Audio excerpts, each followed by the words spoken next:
Для нашей страны, для всего российского общества дороги, крайне значимы традиционные семейные ценности. Это важнейшая нравственная опора и залог успешного развития и в настоящем, и в будущем.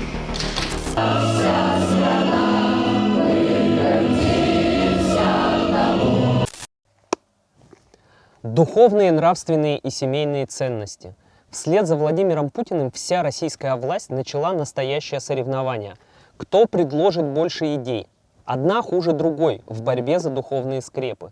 Депутаты даже периодически предлагают ввести в школах изучение домостроя. Кто не помнит, это такая книга, которая во времена Ивана Грозного давала наставления знатным людям по ведению быта и семейной жизни. Книга по тем временам очень передовая. Главе семьи предлагалось бить слуг и домочадцев, но не очень жестоко. И за любую вину ни по уху, ни по глазам не бить, ни под сердце кулаком, ни пинком, ни посохом не колотить, ничем железным и деревянным не бить. Плетью же в наказании осторожно бить. И разумно, и больно, и страшно, и здорово, но лишь за большую вину, под сердитую руку, за великое и за страшное ослушание и нерадение. Ну что же, раз нас хотят заставить жить по заветам предков, давайте сегодня внимательно почитаем «Домострой» и проверим, следуют ли наставлениям из этой книги сами борцы за духовность и семейные ценности. Для примера мы возьмем просто идеальную семью, типичных героев нашей эпохи.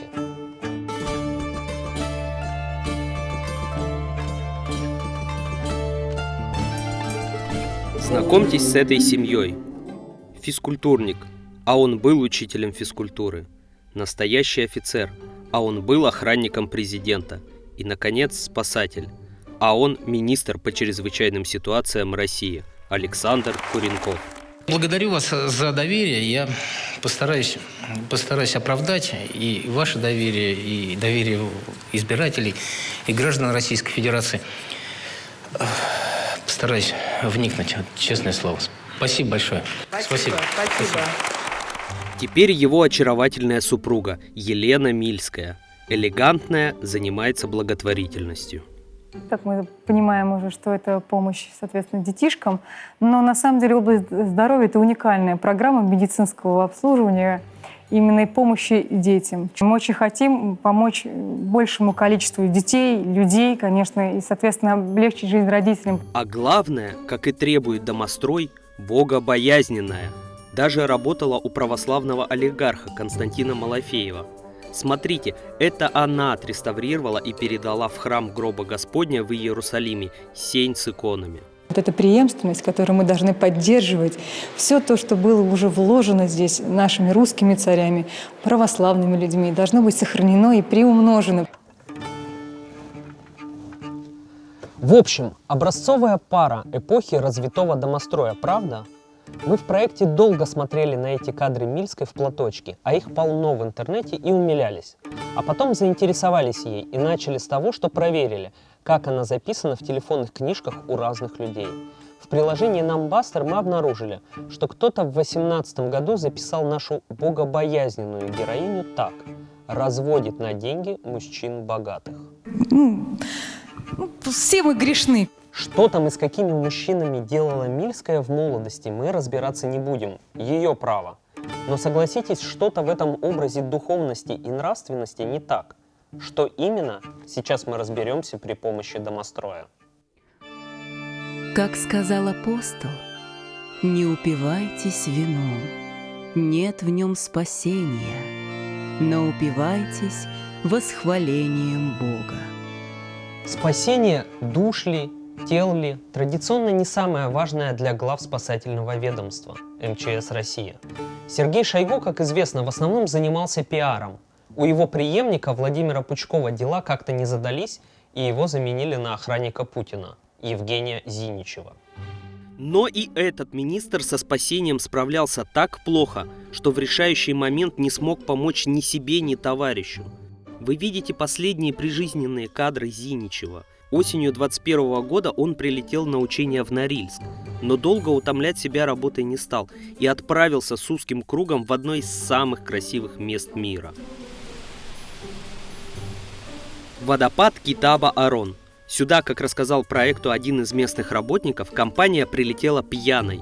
Настолько, что министр и его знакомый режиссер Мельник сами попали в чрезвычайную ситуацию, сорвались в бездну. С букетом красных роз приехал на прощание и глава государства. Владимир Путин и Евгений Зиничев были знакомы много лет, работали вместе. Евгений Зиничев с 2006 года как сотрудник личной охраны обеспечивал безопасность президента.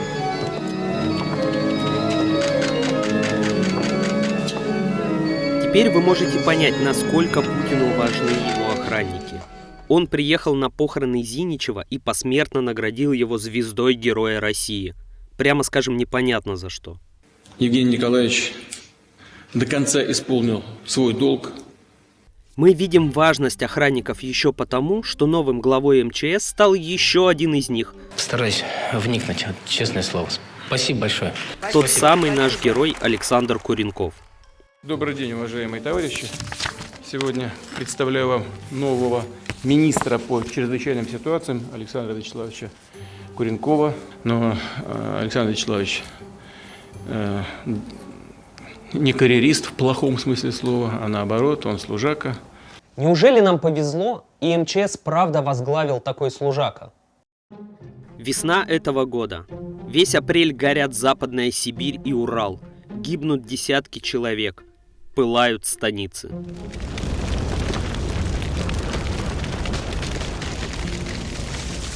Вчера проезжали по Тюменской, Курганской, Свердловской области. Все горит. Не увидели сотрудников МЧС, ДПС. Страшно очень. Сгоревшие дома. А где же наш главный спасатель? Почему его нет? В отчаянной попытке найти Куренкова мы изучили его авиаперелеты и обнаружили его в Баку. И ни одного. 28 апреля он полетел в солнечный город со своей богобоязненной супругой Мильской. То есть пока страна горит, а Европа закрыта, главный спасатель и его жена спасаются тихим отдыхом в братском Азербайджане. Эта богобоязненная парочка вообще любит скрывать свой роскошный образ жизни.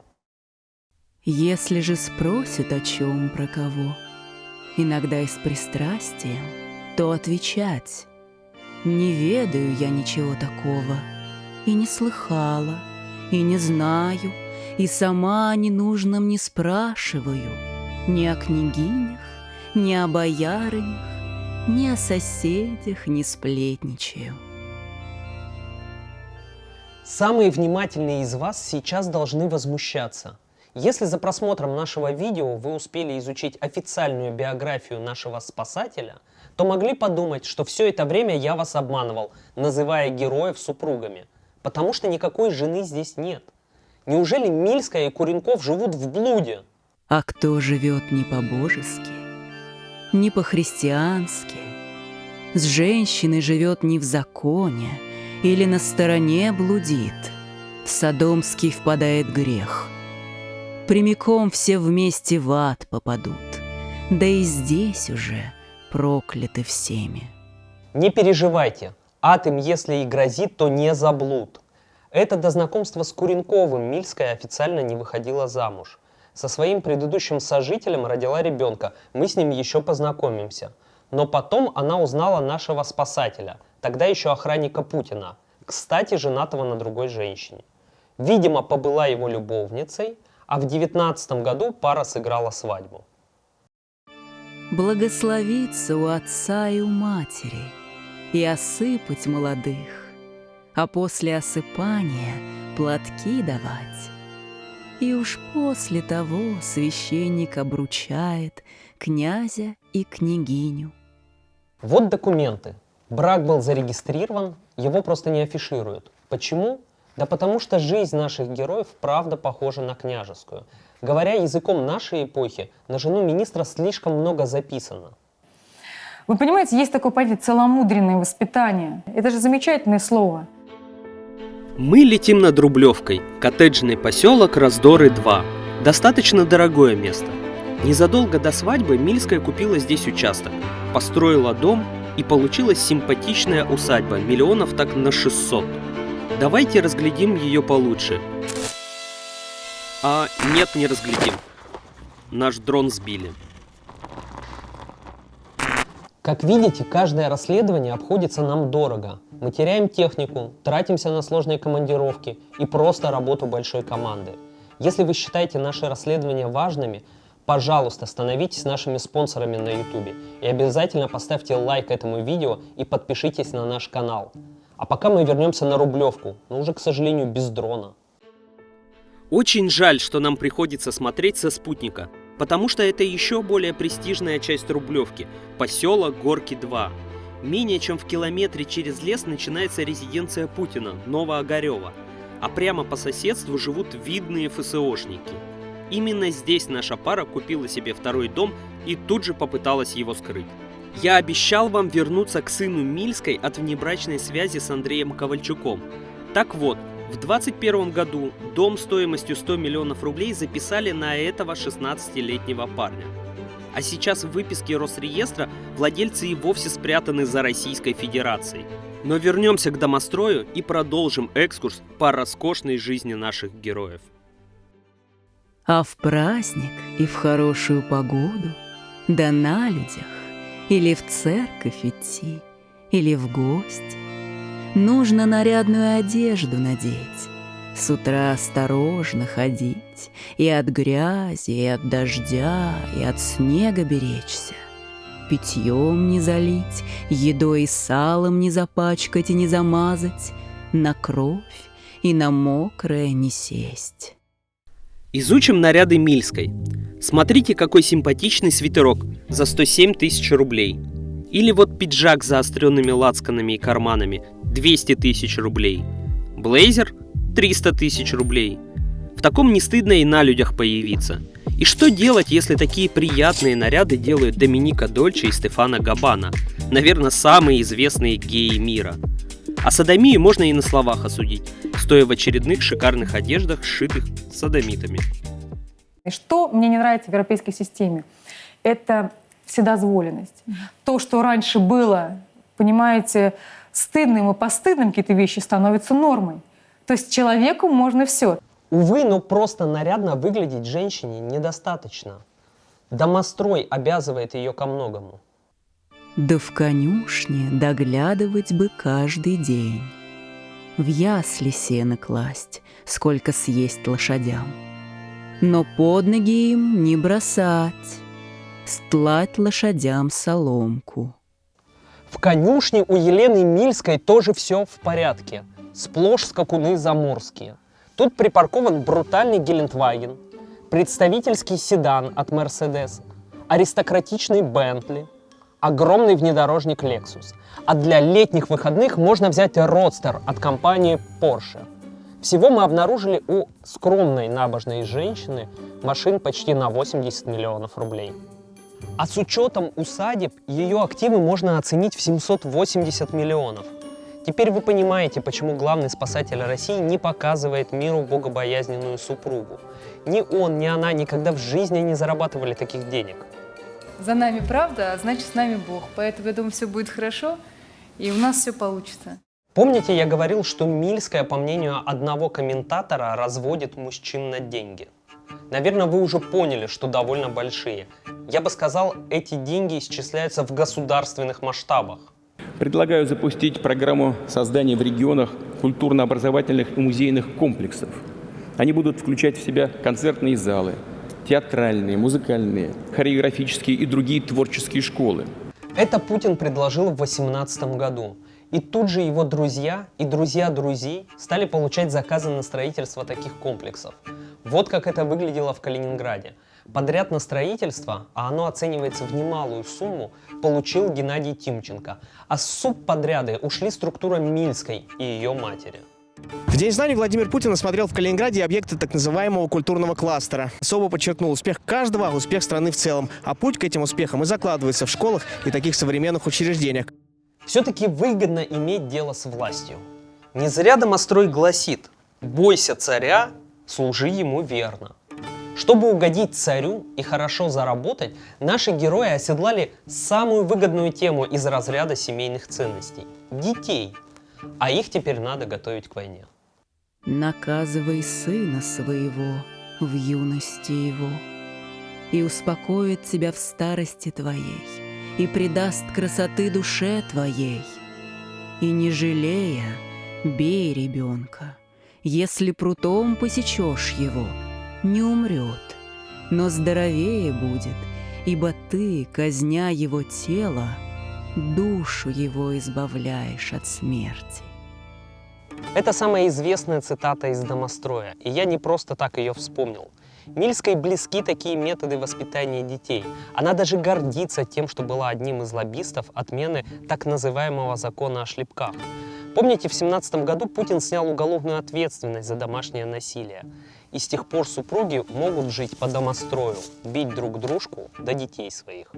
И боремся с ювенальной юстицией. Несколько законов в том году мы заблокировали, касается закона о шлепках. Но проблема не только в шлепках. Мильская и ее муж-министр поняли, что на детях можно прилично заработать. Как это началось? Вы, конечно, слышали про отряд Лиза Алерт, который занимается поиском пропавших детей. Мне он не чужд, потому что когда-то давно я там волонтерил, с другими искал по подмосковным лесам пропавших детей и стариков.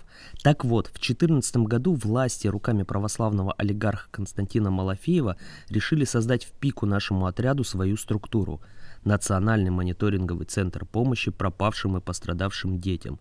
Для простоты дальше его будем называть просто детский центр.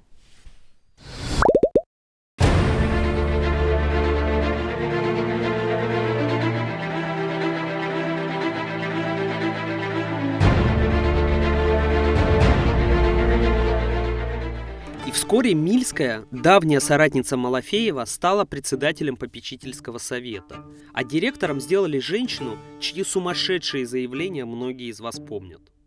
И некоторые кукарекающие петухи сделали ряд заявлений и покинули нашу страну. За это мы, конечно, отдельно благодарим наших так называемых западных партнеров. Но вернемся к нашим героям. Бывало ли с вами такое? Проснулись утром и подумали, а не заключить ли мне с женой соглашение? С нашим главным спасателем произошло ровно это. В мае прошлого года Куренков стал министром МЧС, а уже в июле заключил с детским центром своей жены вот такое соглашение о сотрудничестве. Супруги даже не постеснялись поставить свои подписи рядом, как будто они всего лишь деловые партнеры. Вскоре подоспели и деньги. Из госбюджета Мильская получила для своего центра 600 миллионов рублей. Куда они пошли? Первое. Центр доставляет гуманитарную помощь беженцам из Украины. И тут есть забавное совпадение. Сейчас вы убедитесь, что наша героиня очень верная супруга. Регулярно помогают здесь и волонтеры. Сегодня привезли средства личной гигиены, детские пюре и каши. Которые совместно с вами, нам было проще бы работать, эффективнее было бы. То есть центр Мильской отправляет помощь ровно туда, куда приезжает с визитом ее муж. Но это первое и на самом деле самое невинное из всего, на что тратит государственные деньги Мильская. Теперь второе. Ее детский центр соучаствует в том, что Женевская конвенция считает серьезным преступлением. В Анапу приехали более 500 жителей Херсонской области. В основном это дети, в том числе из детских домов. Прошлый год. Российская армия готовится уходить из Херсона. Из города массово вывозят детей, в том числе детдомовцев, официально для защиты от военных действий. На деле российские власти принудительно их депортировали с территории Украины. Удержать Херсон не смогли, зато детей забрали. Так вот к чему я это? Встречали этих детей сначала в Джанкое, а потом в Анапе волонтеры Мильской.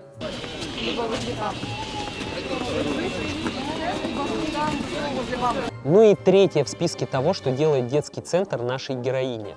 За бюджетные деньги Мильская еще и обучает региональных поисковиков. Об этом она сама рассказала Путину.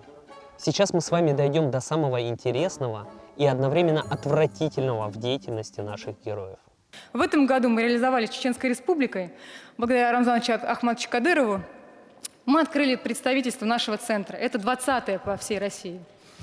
При Министерстве молодежи. Мы открыли центр, который занимается обучением и поиском детей. Партнерство с Кадыровым – это важно.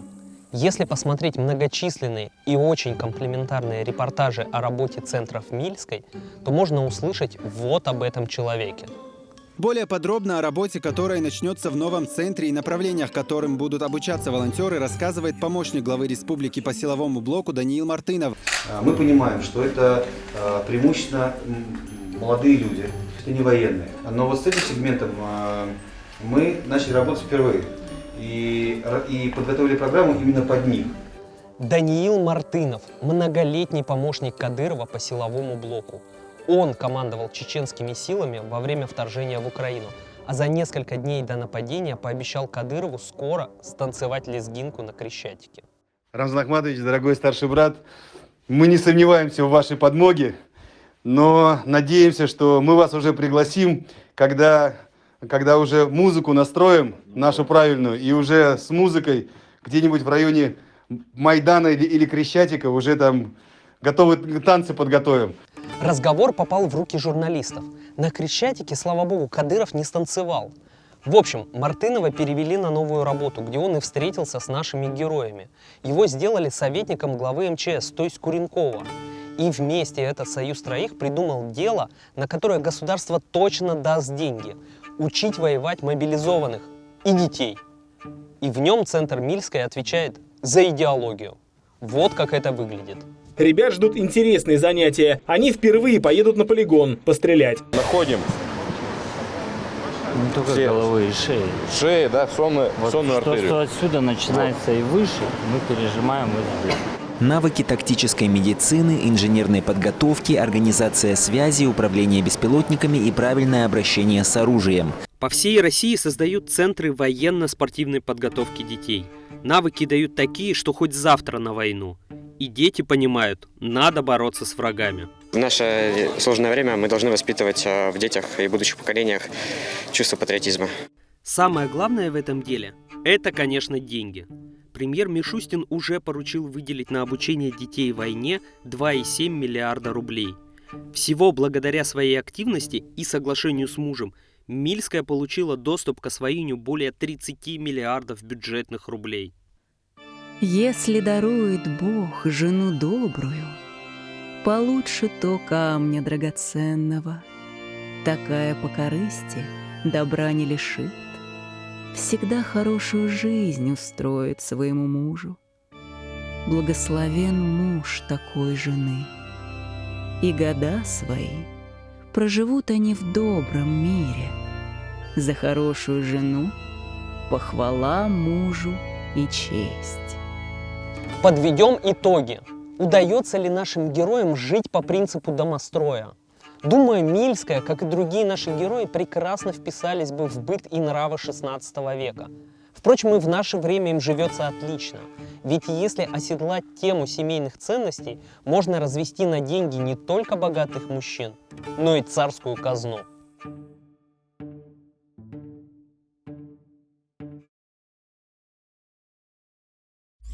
Проект.